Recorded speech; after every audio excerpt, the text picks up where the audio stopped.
Asansol Durgapur police commissionerate के रानीगंज थाने की police ने इंस्पेक्टर विकास दत्ता के नेतृत्व में फिर से वापस पाए अभियान के तहत 5वें चरण में 32 गुम हुए मोबाइल फ़ोन उनके असली मालिकों को सौंप दिए। इस बार पुलिस ने देश के विभिन्न राज्यों से मोबाइल फ़ोन बरामद किए हैं।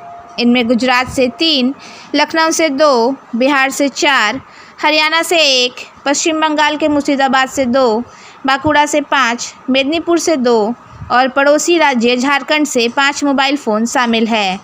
इसके अलावा पूर्व और पश्चिम बर्धमान जिले से भी कई मोबाइल बरामद हुए हैं। CEIR पोर्टल पर मिले डेटा के माध्यम से मोबाइल की लोकेशन ट्रैक कर यह बड़ी सफलता हासिल की गई। पुलिस ने बताया कि इनमें ज़्यादातर मोबाइल एंड्रॉयड डिवाइस है। गुम हुए मोबाइल को वापस पाकर लोग बेहद खुश नजर आए। एक शख्स ने बताया कि उसने अपने पिता को जन्मदिन पर जो मोबाइल गिफ्ट किया था वो 3 महीने पहले खो गया था। अब पुलिस की मेहनत के चलते वह मोबाइल वापस मिल गया है। इस सफलता पर इंस्पेक्टर विकास दत्ता ने विशेष रूप से सब इंस्पेक्टर मोहम्मद परवेज आलम और उनके सहयोगी सब इंस्पेक्टर प्रीतम पाल को बधाई दी। उन्होंने बताया कि दोनों अधिकारियों ने लंबे समय तक CEIR पोर्टल से जानकारी जुटाकर इस मोबाइलों को ट्रैक किया और बरामद किया। আমরা নিজেও খেলি অনেক সময় আমরা যারা ডিগ্রি করতে আসে যারা জানে কম্পিউটার নলেজ আছে তাদেরকে বলে দিই পোর্টালে একটা পোর্টাল আছে CEIR পোর্টাল ওই পোর্টালে গিয়ে মানে এন্ট্রি করতে হয়। এন্ট্রি করলে ওটা আমাদের সার্ভারে চলে আসে। সার্ভারে আসলে ওই মোবাইলটাতে যখন কেউ সিম লাগায় তখনই ওটা ট্র্যাক হয়। সিম না লাগালে আমরা ওটাকে ধরতে পারি না। সিম লাগালে ওটা ধরার পরে আমরা ওটাকে SDR বের করি। বের করার পর কার কাছে আছে মানে প্রসেসটা একটু জটিল আছে। অনেক খাটাখাটনি করে আমরা এগুলো পেয়েছি আর কি। আপনাদের দিতে পারলে আমরা খুব খুশি হব। জিবি করছেন আপনারা তারপরে ভাবেন যে কি করে আসছে। প্রথমে আমরা এটাকে এন্ট্রি করি CEIR portal, central identity equipment register. এটা একটা সেন্ট্রালের পোর্টাল আছে। আগে ম্যানুয়ালি আমরা করতাম, সার্চিং দিতাম, কিন্তু এখন ওইটা ওয়েব পোর্টাল হওয়াতে আমাদের সুবিধা আছে।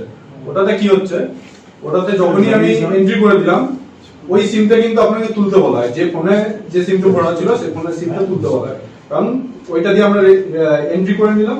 এন্ট্রি করার পরে কি হচ্ছে, ওই ফোনে যদি কেউ নেটওয়ার্ক ব্লক হয়ে যায়, ফার্স্ট হচ্ছে নেটওয়ার্ক ব্লক হয়। নেটওয়ার্ক ব্লক হওয়াতে কেউ ওই ফোন ইউজ করতে পারবে না। কিন্তু ও যদি একটা সিম খুলে, যে সিমটা খুলছে সেটার আমরা ডেটা পেয়ে যাচ্ছি যে এই লোকটা এখান থেকে সিমটা ঢুকিয়েছে, তখন আমরা সেটার SDR মানে সাবস্ক্রাইবার ডিটেইলস যেটা আছে সাবস্ক্রাইবার ডিটেইলসটা নিচ্ছি। নেওয়ার পরে ওটা ধরে আমরা এগোই। তারপরে ফোন করি, অল্টারনেট কন্টাক্ট নাম্বার ওদের থাকে SDR এ। ফোন করার পর যদি দেখি যে ফোন রিসিভ না করছে তখন তার সিডিআর তোলার পরে তার যে বিপাটি আছে তাকে কাকে কন্ট্যাক্ট করছে, বাড়ির লোককে কন্ট্যাক্ট করে। একজন ফোন ব্যবহার করলে কি বাড়ির লোককে কন্ট্যাক্ট করবে, বাড়ির লোককে ধরে তখন বলি যে আপনি এই ফোনটা ইউজ করছেন। ওনারা বলে যে হ্যাঁ ইউজ করছি। ওনারা বলেন যে আমি সেকেন্ড হ্যান্ড কিনেছি, ম্যাক্সিমাম সব সেকেন্ড হ্যান্ড কেনা, সেকেন্ড হ্যান্ড কিনে ব্যবহার করে। কারণ যে ফার্স্ট চুরি করছে সে কোনোদিনও তার কাছে রাখবে না, বা যে পড়ে পাচ্ছে তার কাছে রাখবে না, সে বিক্রি করবে। তখন তাকে ধরে তাকে বলি যে ঠিক আছে এটা আপনার চুরির ফোন আছে, আমাদের এখানে রিপোর্ট হয়েছে, আপনি রিটার্ন করুন। তখন তাদেরকে বলে অনেকে রিটার্ন করে, অনেকে করে না। এরকম প্রসেসের মধ্যে আমরা ম্যাক্সিমামটা রিকভারি করতে পারি। ডাম্পিং নেই, ডাম্পিং জিনিস আলাদা, সম্পূর্ণ আলাদা। ডাম্পিং এর প্রসেসের মধ্যে সম্পূর্ণ জিনিস আলাদা আছে। এটা আমাদের কিন্তু এটাই সিম খুললে আমরা পেয়ে যাই, কিন্তু সিমটা ঢুকাতে হবে। এবং অনেক ক্ষেত্রে কি, অনেক ক্ষেত্রে দোকানদারের নাম্বার পাচ্ছি, সেখানে কি হয়, সেখানে আমার ফোনটা মানে আমি ফোনটা নিয়ে গেলাম তার কাছে, দোকানের কাছে। দোকানে বললাম এটা নেটওয়ার্ক আছে না দেখে দেন, দোকানদার নিজের সিমটা খুলে দেখে দিল, তখন দোকানদারের ডিটেলস চলে আসছে। সেক্ষেত্রে আমরা রিকভারি করতে পারি না ওটাকে। তখন দোকানদারকে ধরে আমি কিছু পাবো না, কারণ একটা কাস্টমার আছে সে দেখতে যাচ্ছে যে সিম ইউজ হচ্ছে, মানে নেটওয়ার্ক আসছে কিনা। এভাবে আমরা রিকভারি মোটামুটি করতে পারি।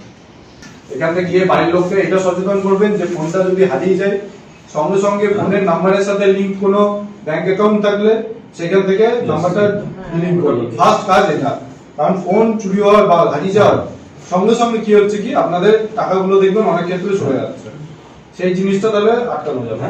আপনাদেরকে সচেতন হতে হবে। আমরা নিজেরা এখান থেকে এই জিনিসগুলো করতে পারবো, কিন্তু বাকিটা সচেতন মানুষ করতে হবে। তারা তো সাইবার ক্রাইম যেটা হচ্ছে এই ফোন চুরি দিয়ে সাইবার ক্রাইম দিয়ে হচ্ছে, সেটা আমরা আটকাতে পারবো না। যে মোবাইলগুলো মিসিং হয়, এখন তো পোর্টাল হয়ে গেছে, তার মধ্যে কেউ এন্ট্রি হয়ে যায়, ট্র্যাকিং করতে করতে এগুলো যখন ধরা পড়ে সাকসেস রেট যদিও আমি বলছি আমাদের ক্ষেত্রে হচ্ছে 50%, 60% আমরা ফেরত দিতে পারি। বাকি লোকগুলো বিভিন্ন জায়গায় চলে যায়, বিভিন্ন নেপালের মধ্যে দেশে চলে গেল বা অন্য রাজ্যে চলে গেল, পেতে খুব অসুবিধা হয়। আজকেও এটার পঞ্চম দফা, আমাদের গত লাস্ট 1 ইয়ার 2 মান্থস হলো, 1 বছর 2 মাসে এটা 5বার হলো ফেরত দেওয়া। আমরা পরপর ফেরত দিয়ে যাচ্ছিলাম মোবাইলে, যতগুলো উদ্ধার করতে পারি সেগুলো 2 মাস 3 মাস ছাড়া ছাড়া একটু বেশি করে সংখ্যায় হলে সব লোকদের একত্রিত করে একটা করে দিয়ে, আজকে যেমন 35টা মোবাইল যেমন ফেরত দেওয়া হলো। এটা ফেরত দেওয়া হলো মানে যারা ছিল, মোবাইল অ্যাকচুয়ালি আজকাল তো নেসেসিটি হয়ে গেছে, প্রয়োজনীয় জিনিস, লাক্সারি নয়, কারণ তার মধ্যে সমস্ত কিছু ডকুমেন্টস থাকছে, তার ব্যাঙ্ক অ্যাকাউন্ট থেকে শুরু করে ডিজি লকারে তার ড্রাইভিং লাইসেন্স থেকে শুরু করে যা যা থাকার কথা সেগুলো সব থাকছে। তো সেই জন্য খুব এসেনশিয়াল এবং খুব দরকারি জিনিস। এবং একটা মোবাইল হারিয়ে গেলে আমরাও নিজেদের মোবাইলে যদি কোনো সময় হারিয়ে যাবে কিছু হয়েছে, আমরা পাগলের মতন হয়ে যায় যে মোবাইলটি চলে গেল আমার। সেই জন্য লোকের মুখে দিতে পারলে, এই যে একটু একজন এসে একজন কথা বলছিল খুব ভালো, যে বাবার জন্মদিনে ছেলেরা গিফট করেছিল সেই মোবাইলটা হারিয়ে, আমাদের শুনতেও একটু ভালো লাগলো। এটুকুই আর আমরা প্রচেষ্টা চালিয়ে যাচ্ছি যাতে করে মানুষ ফিরে পায়। এই জন্যই প্রোগ্রামটার নাম ফিরে পাওয়া, এটা আমাদের দেওয়া। বাইরের রাজ্য থেকে আমাদেরকে উঠতে হয়েছে, বাইরের রাজ্য থেকে এসছে, জেলার বা বাইরের জেলা থেকেও এসছে। ফোনগুলো চুরি হওয়ার পরে বা মিসিং হওয়ার পরে অনেকের হাতে চলে যায় এবং সেই একই ফোন 2বার করে বিক্রি টিক্রি হয়, এই জিনিসগুলো আছে। তো এবারেও বাইরের রাজ্য থেকে যেটা আপনি বলছেন সেটা হয়েছে, আর বাইরের রাজ্য থেকেও এসছে, ফোনগুলো আমরা উদ্ধার করেছি। আমাদের যে টিম আছে, হ্যাঁ, পারভেজ বা আমাদের প্রীতম, এরা ট্র্যাক করে লোককে বলে কথা বলে আনা হয়ে গেছে। তো আমাদের কন্টিনিউয়াস প্রসেস এটা আরও চলবে, ভবিষ্যতেও চলবে, এটা হবে। আমরা চেষ্টা করবো যেন প্রত্যেকের মোবাইল যেন হারিয়ে যাচ্ছে বা চুরি হয়ে যাচ্ছে তারা যেন সবাই ফিরে পায়। আমরা চেষ্টা করতে পারি, চেষ্টাতে কতটা সফল হবো কতটা অসফল হবো সেটা তো ডিপেন্ড করছে, ধরুন যারা মোবাইল ফেরত পাচ্ছে তাদের ইয়ের উপরে, প্রচেষ্টার উপরে। আমাদের প্রচেষ্টাও আছে কিছু নিশ্চয়ই, তো সেই প্রচেষ্টা আমরা চালিয়ে যাবো। ভবিষ্যতে আরও যখন পাবো আমরা চেষ্টা করবো তাদের ফেরত দেওয়ার জন্য। খুব বেশি খুশি লাগছে। ফার্স্ট অফ অল যখন চুরি হয়েছিল প্রথম অনেকদিন খোঁজাখুঁজি করার পর আশায় ছেড়ে দিয়েছিলাম। আর স্পেসিফিক্যালি এটা বাবার ফোন আমার, তো গিফট করা হয়েছিল, তার জন্য আরও বেশি দুঃখ ছিল জিনিসটা। আর বাবা খুব গিল্ট ফিল করছিল এই ফোনটা নিয়ে, যে এমনি হয়ে গেছিলো। তো হঠাৎ করে যখন 2 দিন আগে ফোন আসে এরকম পেয়েছি, তখনও আমরা ঠিক ফোনটা হয়তো অন্য ফোন হবে একদম ছিলাম না। আজকে অফিসের থেকে ফোনটা পেয়ে রিয়েলি থ্যাঙ্কফুল কি মানে ফোনটা যে রিকভার করা গেল। And thank you to Asansol Durga police station কি এই জিনিসটা আমাদের করা হলো। থ্যাংকস আ লট, মানে it's means a lot to us. আর তারা অনেক পরিশ্রম করে অনেক কষ্ট করে জিনিসটাকে বার করেছেন। আর আমাদের seriously we are very happy for that.